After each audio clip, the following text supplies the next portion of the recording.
Pessoal, então dando continuidade, né, nos nossos vídeos, primeiro aqui tenho as fotos, né, de algumas pupilas. Essa primeira pupila é uma pupila dilatada, tá, que nós chamamos de midríase.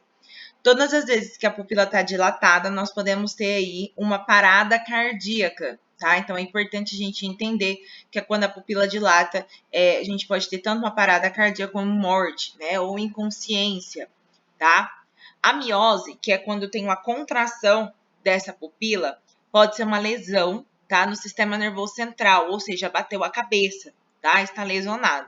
E quando eu tenho uma contraída e uma relaxada, posso ter tido ali um AVC, tá? Ou uma fratura do tórax, né?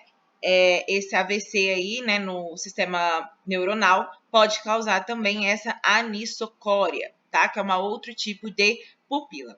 Agora eu quero que vocês vejam, né, sobre cardiorrespiratório, que vai estar passando aqui nesse videozinho, que fica mais fácil de entendimento para vocês entenderem.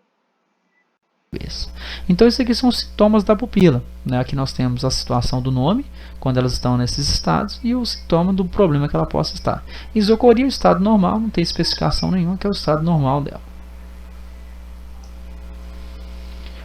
Parada cardiorrespiratória.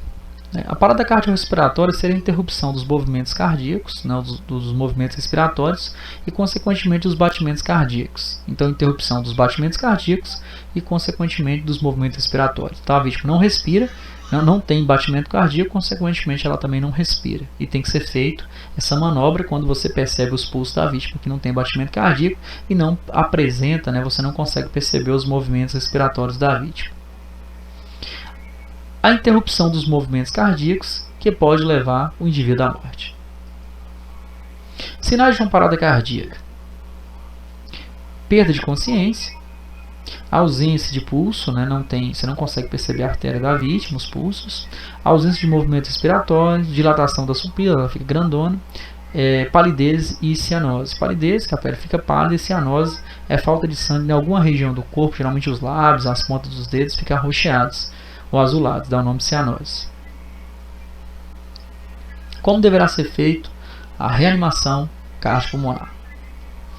Desobstruir as vias aéreas, utilizando a tração mandibular e hiperestender o pescoço, liberando as vias aéreas para a passagem de ar para o pulmão. Imobilizar a coluna cervical, pescoço, pode até improvisar, fazendo a imobilização. Deitar a vítima de costas na superfície rígida, tem que ser feito na superfície rígida, porque a gente vai ter que ter um afundamento do tórax da vítima, cerca de 5 a 6 centímetros, então tem que ser na superfície rígida. Se você fazer a RCP em um colchão, por exemplo, vai absorver a espuma, vai absorver o impacto, e você não vai fazer a pressão correta. Localize o ponto de compressão externo, esse osso no meio do peito, né? O osso, que é o local de compressão, esse osso, né, vai ser na linha dos mamilos, assim, bem no meio do peito, dessa forma. Use a mão, a base da mão, ambas sobrepostas às outras, então você vai colocar essa base da mão encaixando no meio do peito da vítima, entre os mamilos aqui, dessa forma, uma mão sobreposta à outra, igual está aqui no desenho. Posicione-se num ângulo de 90 graus sobre a vítima, então o joelho em direção ao ombro da vítima, os braços esticados, uma mão sobreposta à outra, fazendo a massagem. A gente não pode flexionar o braço quando estiver fazendo a RCP, então vai ser sobe e desce, do mesmo jeito que está aqui, sobe e desce. Ombros sobre as mãos, né, o que nós temos aí, ó, dobrado sobre a mão, braço esticado, usar base da mão, que é aquela que foi mostrada anteriormente para a gente. Desloque aproximadamente 5 centímetros, de 5 a 6 centímetros do tórax da vítima, que a gente está vendo aqui. O afundamento é cerca de 5 a 6 centímetros. Faça no mínimo 100 compressões por minuto, então o ritmo de compressões é 100 por minuto. Reavaliar a vítima a cada 2 minutos, então a cada 200 compressões, né, o ritmo 100 por minuto. A cada 200 compressões a gente para e refaz novamente a RCP. Pesquisa de chegada de socorro especializado, socorro profissional. E aqui a gente tem a RCP em criança. Esses aqui são os 10 passos mostrados, né? E aqui nós temos a RCP em criança. Comprima com apenas uma das mãos. Então a gente tem aqui a compressão a gente faz o que foi feito anteriormente, decúbito dorsal, superfície rígida, né, localizar o local de compressão, mas em vez de colocar os dois braços, como a gente faz no adulto, a gente faz na criança só com a base da mão, uma mão só que a gente faz o procedimento. A RCP em criança, comprima com apenas 2 dedos. Na recém-nascido geralmente utiliza os polegares, e quando é a criança um pouco maior a gente usa o indicador médio anular, né, para poder fazer a RCP. Né? Então geralmente utiliza muito o anular, o médio anular, para poder fazer a compressão torácica. Mesmo procedimento, decúbito dorsal, superfície rígida, localizar o local de compressão, só que em vez de colocar a mão, a gente coloca os 2 dedos. Hemorragia. O que é hemorragia? Hemorragia é a perda de sangue, né, proveniente de ruptura, de laceração ou cortes de um vaso sanguíneo ou mais. Né? Então nós temos a hemorragia, perda de sangue. A hemorragia ela pode ser arterial, é um sangramento em jato, de cor vermelha vivo e mais grave. Né? A forma é o sangue sai com pressão, né, acompanhando os batimentos cardíacos. A gente tem hemorragia venosa, sangramento contínuo de cor vermelha escura. Né? Geralmente o sangue é mais escuro e ele não sai em forma de jato, ele escorre pela pele. Capilar, sangramento contínuo discreto. Geralmente quando rompe aqueles pequenos vasos capilares que irrigam todo o tecido, é um sangue fino, ralo e geralmente ele estanca sozinho. Né? Ele não leva muito tempo nem para estancar. O sangue começa a sair, começa a coagular e estanca quase que automaticamente. Arteriais são mais perigosas e difíceis de ser controladas. As hemorragias arteriais elas são um pouco mais complicadas mesmo. Ela requer uma atenção maior e o risco, né, de perda de a vítima perde uma grande quantidade de sangue em pouco tempo e o risco de morte é muito grande também. Hemorragias internas são as que não se exteriorizam, né? Você não vê a origem do sangramento. A hemorragia externa são as que se exteriorizam, são as que você consegue ver a origem do sangramento, logo dando saída de sangue pelo corpo ou ferida. Hemorragias internas. Lateraliza a cabeça da vítima. A lateralização da cabeça da vítima seria para facilitar o escoamento do sangue, para que não obstrua as vias aéreas e não dificulte a vítima respirar. Controle dos sinais vitais, respiração, temperatura corporal. Esses sinais vitais têm que ser controlados. Mantém a temperatura, que não deixa de ser um sinal vital também. Não dê nada para a vítima beber, né, ou ingerir. Né? Nesse caso também não é recomendável. Fora que a vítima possa ter que ser feita alguma cirurgia, algum procedimento, e o líquido no estômago dela vai complicar mais a situação. Fora também que incentiva o vômito também, certamente vai piorar mais o quadro que ela já se encontra. Hemorragias externas. Pressione o ferimento com a gaze ou pano limpo. Na verdade, o tratamento de hemorragia é simples. Né? Você vai colocar um tecido por cima do corte. Esse tecido vai encharcar de sangue, você não pode retirar esse tecido, tem que colocar o tecido por cima até estancar. Depois você passa uma faixa por cima, uma bandagem, para manter essa gase no lugar e procura socorro profissional. Eleve o membro afetado a um nível superior ao coração. É interessante que você eleve a parte lesionada, na parte que teve o corte, se não houver fratura, é claro. Então elevar o braço, a perna, pressionar a artéria principal também no caso, isso ajuda a conter a hemorragia. Comprimir pontos arteriais. Né? Na verdade, nosso corpo é cheio de artérias, né? Então a artéria mais próxima que tiver, né, é interessante vocês comprimam para facilitar o estancamento da hemorragia. Observação. Não aplique garroteamento ou torniquete.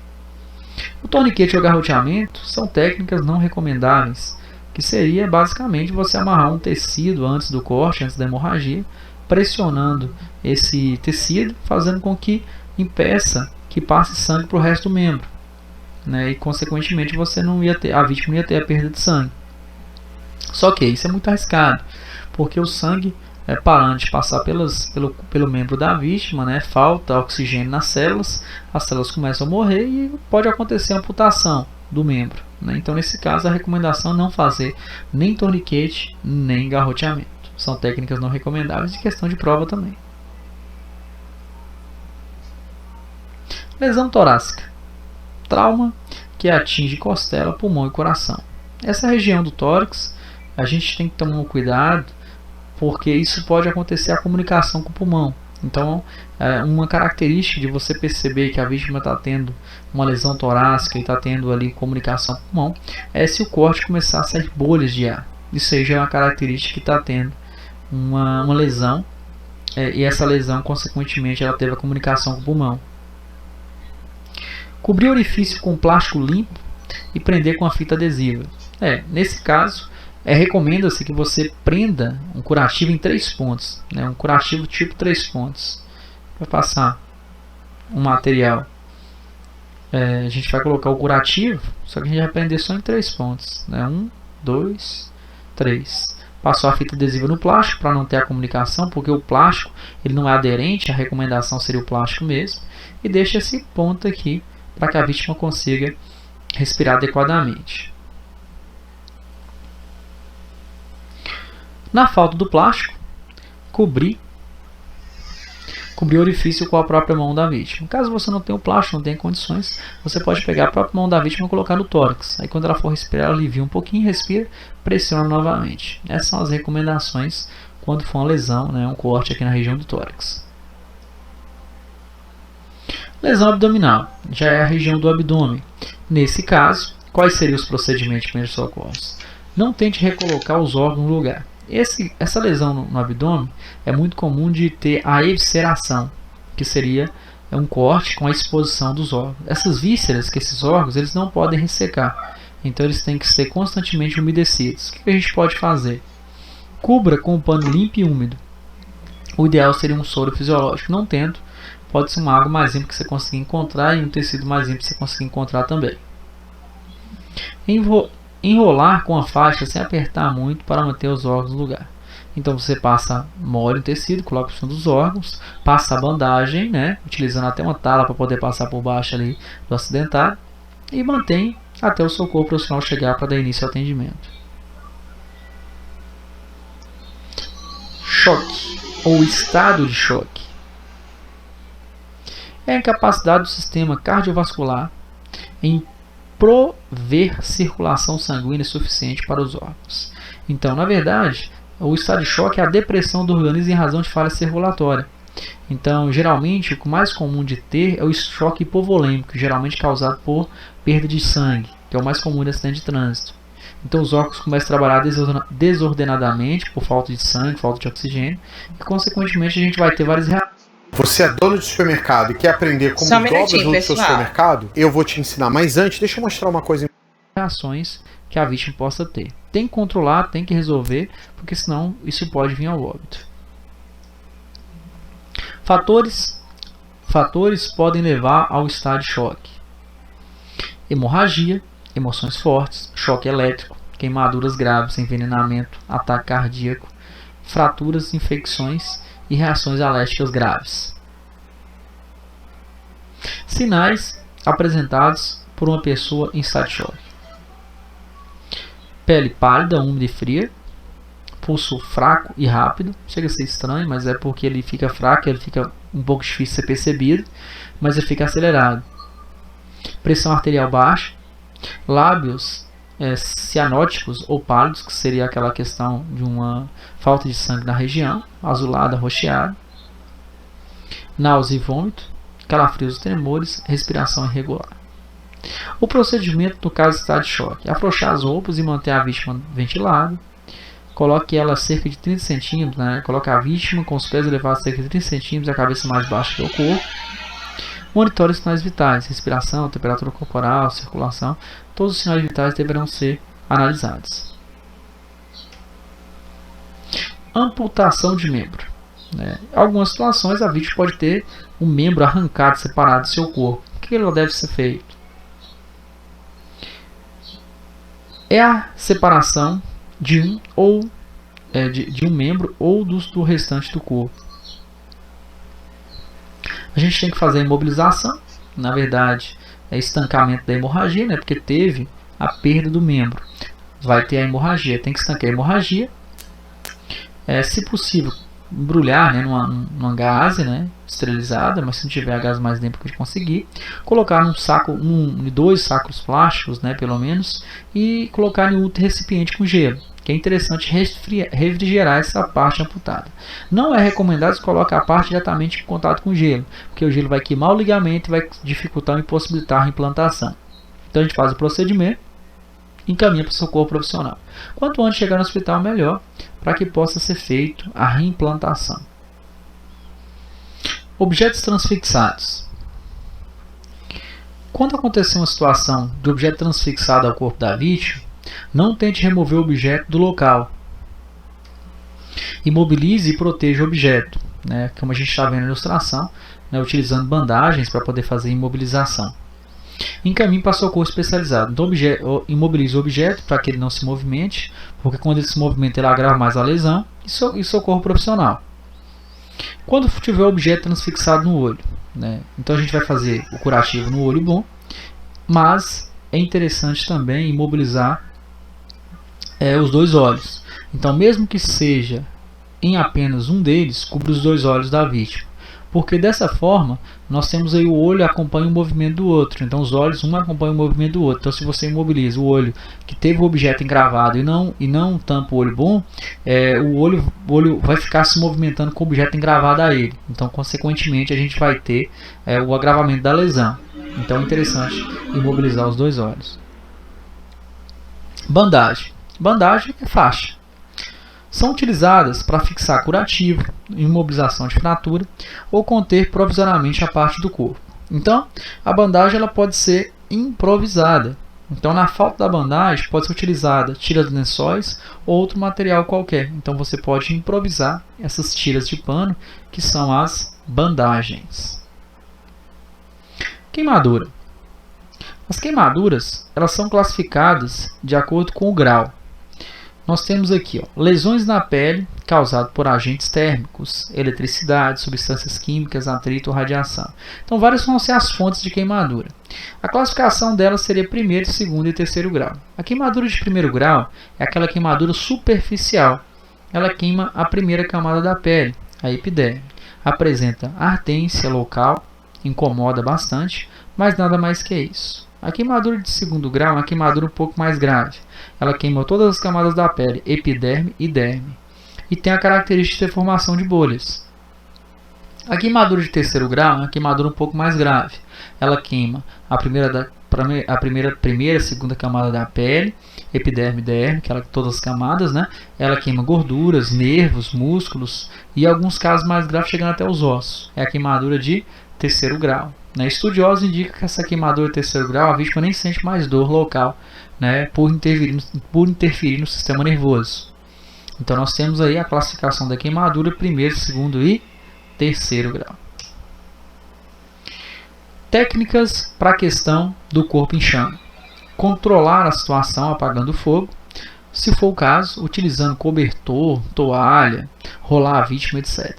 Então você pode utilizar essa primeira técnica, que é pare, deite e rola. A vítima deita e rola lá o fogo. Se o fogo estiver na roupa dela, vai se apagar. Ou então pegar um cobertor, uma toalha e envolver a vítima nesse cobertor, nessa toalha, que o fogo vai apagar também. Essa aqui é chamada técnica pare, deite e rola. Essa aqui é chamada técnica de abafamento. Retirar as partes da roupa que não estejam grudadas na queimadura. Então é comum, né, da queimadura o tecido colar, né, na queimadura. É interessante você retirar o mais rápido possível. Se você percebeu que aderiu, você vai retirando até onde que não aderiu e corta mesmo com a tesourinha, deixando aquela parte colada na queimadura. Né? Você não pode puxar porque senão agrava mais a lesão. Retirar pulseiras, relógio, anéis imediatamente, né? Materiais que certamente vai apertar em caso de edema, né? Porque quando tem a queimadura vai ter um inchaço, consequentemente o edema. Então nesse caso é interessante que retire todos esses objetos para facilitar e não incomodar a vítima após a queimadura. Não aplicar técnicas domésticas, não passar por pomada, pasta de dente ou outros materiais, né, que são consideradas técnicas domésticas para queimadura. Isso aí pode piorar mais a situação com o tempo, né, pode infeccionar, pode quando for retirar, por exemplo, o médico ou os profissionais certamente pode incomodar, né, porque vai ter que tirar todo esse material que foi colocado para poder fazer o curativo. Então é interessante a gente não passar as técnicas domésticas, utilizar as técnicas domésticas. Não perfurar as bolhas, né? Não é interessante também a perfuração das bolhas, porque pode infeccionar. É interessante que essas bolhas elas têm que ficar da maneira que elas se encontram. E basicamente, né, o procedimento de água, né, que é comum de ser mencionado aí praticamente por todo mundo. Manter sobre água para amenizar a dor. Então, teve a queimadura, o melhor remédio seria a água, né? Colocar constantemente sobre a água, pelo menos uns 15 minutos aí, para que diminua a ardência, né, o incômodo local. E é claro, socorro profissional para dar início a um socorro, a um atendimento especializado. Transportar a vítima para o socorro profissional. Queimadura nos olhos. Lavar os olhos, lavar o olho afetado usando água corrente ou soro fisiológico por 30 minutos sem efetuar pressão. Então molhar constantemente, né, molhar bastante. Cubra os 2 olhos da vítima com compressa de gaze umidificada ou soro fisiológico com água fria. Então molhar bastante os olhos e fazer um curativo nos 2. Umedecer a cada 5 minutos também, né, constantemente. Essas gases elas têm que estar umedecidas. Fraturas, né? O que é fratura e qual seria o procedimento de primeiros socorros no caso? Fratura é quebra do osso, né? Então é ruptura total ou parcial da estrutura óssea. No caso seria a quebra de um ou mais ossos. Nós temos fratura fechada, a pele não foi perfurada, e a fratura aberta ou exposta. Ocorre quando o osso se quebra atravessando a pele. Então a fratura exposta seria quando o osso sai para fora da pele. E a fratura fechada, né, então nós temos vários tipos de fratura fechada, mas para a prova não é mencionado. Oblíquo ou esperalado, isso é um tipo de fratura fechada. O osso quebrou, não é a pele, não foi perfurada, fratura fechada.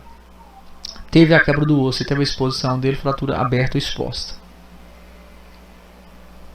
Sintomas da fratura: deformações, né, deformidades, né, no braço, na perna da vítima, né, o inchaço, que é o edema, contusões e hematomas, dor no local da fratura, impotência funcional das extremidades, quer dizer, você tem dificuldade de movimentar os braços ou as pernas depois da fratura, que a dor é muito constante, intensa, digamos assim.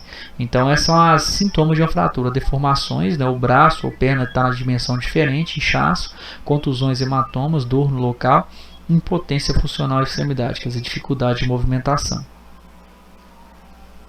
Fratura fechada: imobiliza a região afetada, prenda em 4 pontos. A gente vai conseguir mantá-la, ela pode até ser improvisada, que é um material rígido, né, para colocar para imobilizar a fratura, e prender em 4 pontos. A gente prende acima e abaixo da fratura, acima e abaixo das articulações. A tela ela tem que ser bem comprida para passar das articulações da vítima.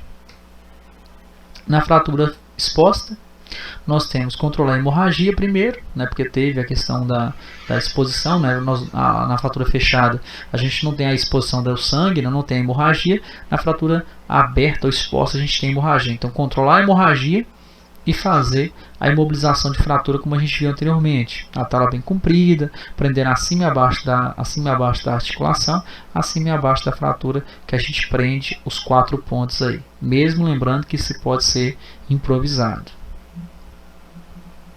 Não tente recolocar o osso ou o membro lesionado na posição natural, a ordem imobilizar. Nunca tentar reintroduzir, né, tentar recolocar novamente o osso na posição natural. Isso não é recomendado, não deve ser feito. Lesões nas articulações. Nós temos a luxação, que seria o deslocamento de um osso de uma junta ou articulação, e tem a entorse, né, que seria uma torção de uma junta ou articulação com ruptura parcial ou total dos ligamentos. Então nós temos a lesão do ligamento e aqui o deslocamento do osso. O procedimento de primeiro socorro seria repouso, gelo, imobilização.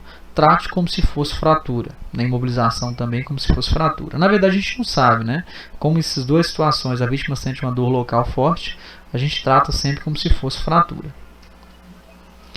Lesões nos músculos. Nós vamos ter a distensão, ocorre quando o músculo realiza um trabalho que vai além de sua capacidade de estender, provocando ruptura de fibras.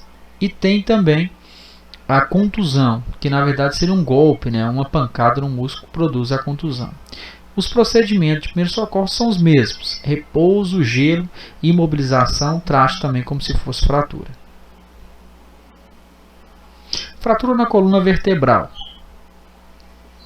Caso ocorra uma fratura na coluna vertebral em que haja lesão na medula, pode ocorrer perda definitiva de movimentos ou função de parte, né, funções de alguma parte do corpo. Então nós temos aqui, dentro da coluna vertebral, um feixe nele chama medula. Ele que liga o cérebro, né, liga o cérebro aos braços e às pernas. Então quando essa lesão, quando acontece o rompimento da medula, né, nós temos a vítima com perda de movimentos, que pode ser da cintura para baixo ou do pescoço para baixo. Quando essa lesão a nível cervical, a vítima não consegue movimentar nem braço nem pernas. E quando acontece a nível torácico ou lombar, a vítima não consegue movimentar nem os braços, não consegue movimentar as pernas. Então nós temos aqui paralisia do pescoço para baixo, tetraplegia, paralisia da cintura para baixo, paraplegia. Então, quanto mais alta a lesão for na coluna da vítima, maior é o risco de morte, maiores vão ser as sequelas. Então, por isso mesmo que a gente nunca pode remover vítima com suspeita de lesão na coluna. Nunca remova a vítima antes de imobilizar. Imobilização das extremidades, braços e pernas. Sua finalidade é imobilizar a fratura. Qualquer material rígido pode servir como tala, quer dizer, pode ser improvisada essa tala.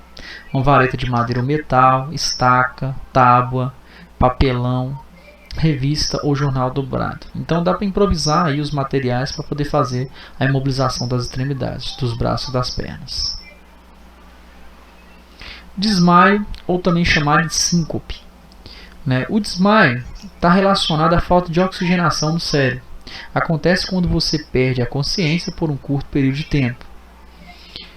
Em alguns casos, o desmaio é percebido por sensações como vertigem, que é a mesma coisa de tontura também, fraqueza e náusea.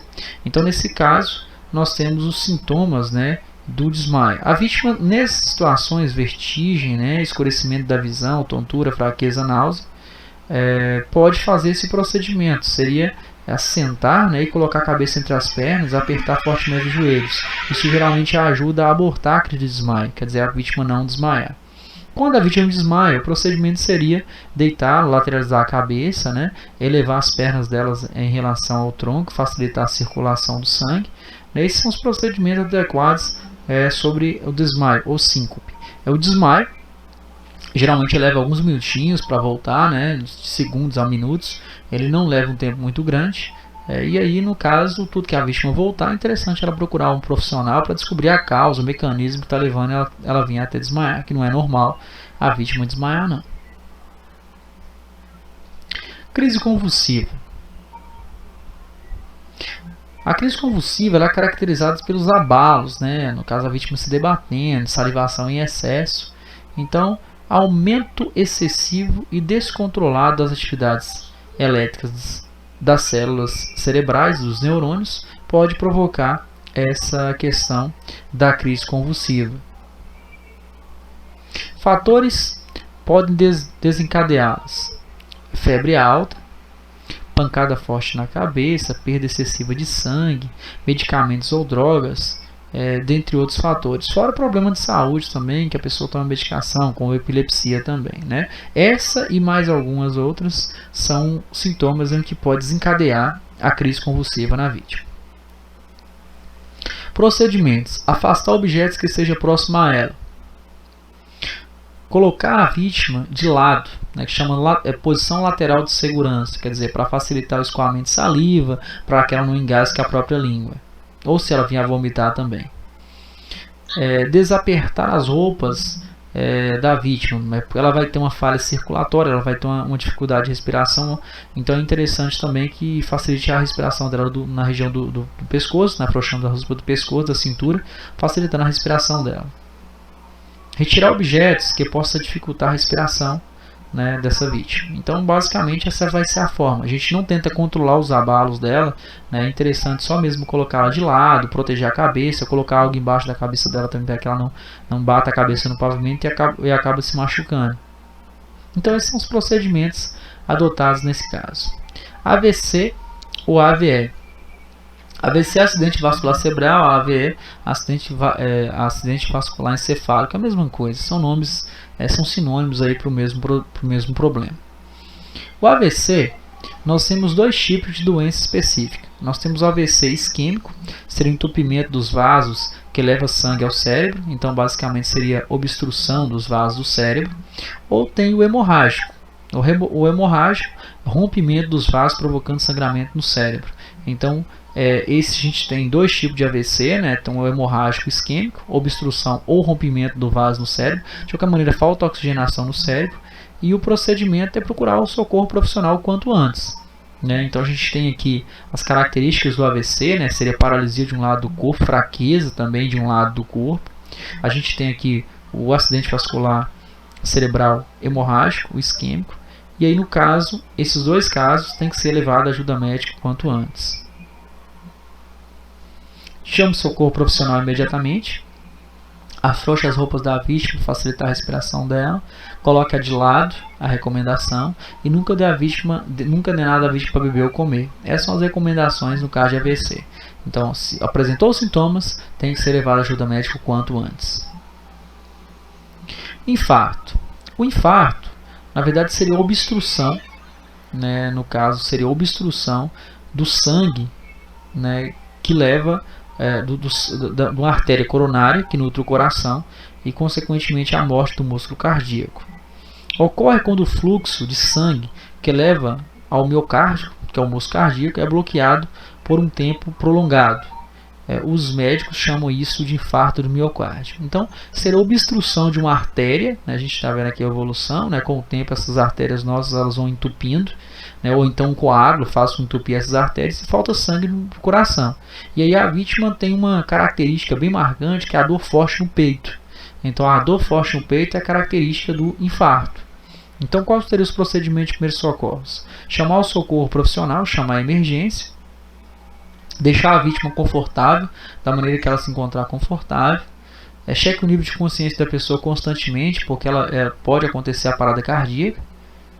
Caso a pessoa esteja desacordada e respulsiva, né, houve a parada cardíaca, inicia o procedimento de reanimação cardiopulmonar ou animação cardíaca. Reanimação cardíaca. Como a gente viu anteriormente, como é que será feito esse procedimento até o socorro profissional chegar para dar início ao atendimento. Remoção de vítima. A gente não pode descartar a possibilidade de remover uma vítima de acidente de trânsito. A gente tem que deixar por último. Caso não tenha outro jeito, né, seja inevitável, a gente vai fazer de qual forma? Remova se houver situações de perigo iminente. Imobilize a região do pescoço utilizando um colar cervical, mesmo que seja improvisado primeiro, né? Utilize para transporte uma maca ou outro material que permita a imobilização total da vítima, pode improvisar essa maca também. Tente minimizar ao máximo movimentos com a vítima, utilize a ajuda de várias pessoas. Caso você não consiga a maca, dá para várias pessoas te ajudar. O ideal seria pelo menos 5 socorristas, mas pelo menos 3 você consegue fazer uma maca improvisada e retirar a vítima do local. Finalizando toda a parte de primeiros socorros, né, há noções básicas de primeiros socorros na verdade. Espero que todo mundo tenha gostado.